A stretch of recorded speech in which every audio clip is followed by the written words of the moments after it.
We're here at Lime Rock Park in Connecticut with the Nissan Sentra Cup. 16 teams have made the trip down from Canada to Lime Rock to run this event. This is the first time the Sentra Cup has run outside of Canada. These are the cars that they're racing. The engines are untouched, the transmissions are untouched, but there's some changes to the brakes and to the suspension as well. There's a lot of racing going on here, so let us walk you through it.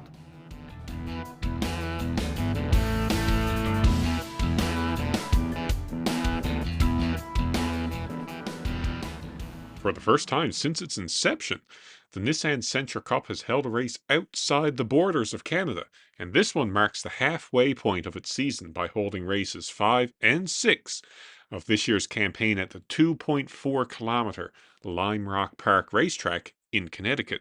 The whole shebang was part of a 2-day event called the Lime Rock Speed Tour. Now that's an entire soiree, which also saw the likes of vintage cars from the IROC series hit the track. And that's the first IROC event in more than 20 years, by the way, along with famous hot shoes like Mark Martin, Boris Said, and Kenny Schrader. In the Sentra Cup, the race machine itself is largely the same Sentra which can be purchased right off a showroom floor at Nissan, with a few tweaks to make it appropriately safe for a racing environment.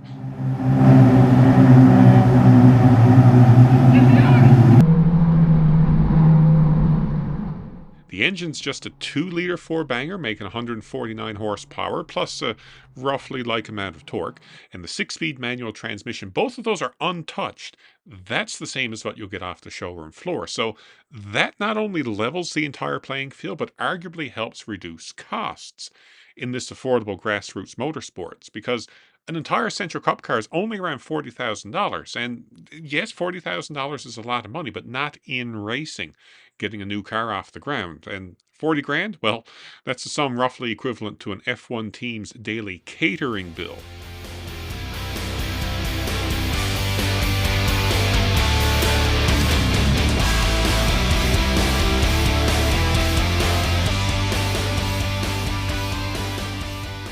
Now, there are some meaningful performance changes to these Sentra Cup cars when comparing them to the Sentra S model on which it is based. Stopping power is increased thanks to 4-pot front brakes, sourced from a 370Z of all things, which is pretty cool, while the stock rear drums out back, they're standard on the base Sentra S, remember, and that's the car on which the race car is based. Those are swapped out from discs that come from the SV trim Sentra. So it's still in the Sentra family, just up one trim level. The coilover racing suspension onto which these items, and the lightweight 18-inch racing alloys, that's special to the Sentra Cup cars. The other changes include gear like a unique intake and a race-appropriate exhaust system, which does add a bit of drama to the equation. And there was a lot of learning while building these cars for the first time. Series promoter Jacques Dechet told us there was a total learning curve during the initial building of these machines. For example, the car didn't always like it when they started deactivating equipment like sensors for the automatic emergency braking.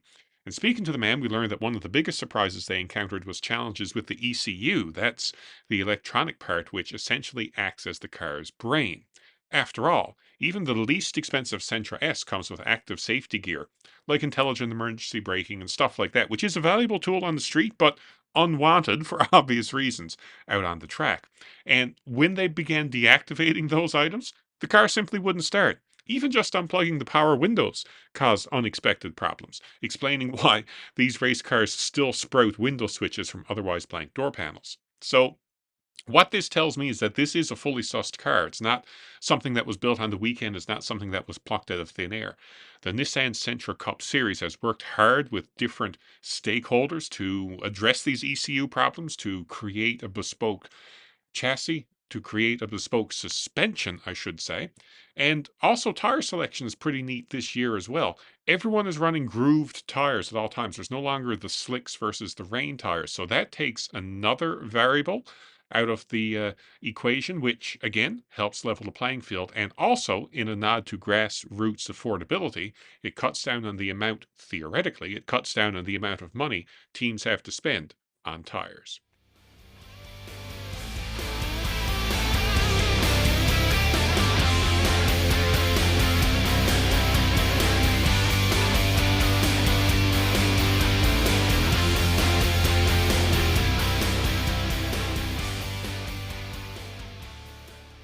If you've never been to Lime Rock in person, know that it is a great facility for both spectators and for competitors, and I think it's a really good test bed for the expansion of Sentra Cup into the States. You know, its location is actually closer in terms of driving distance to the series' home base in Quebec than to some of the tracks at which it already successfully competes out in Ontario.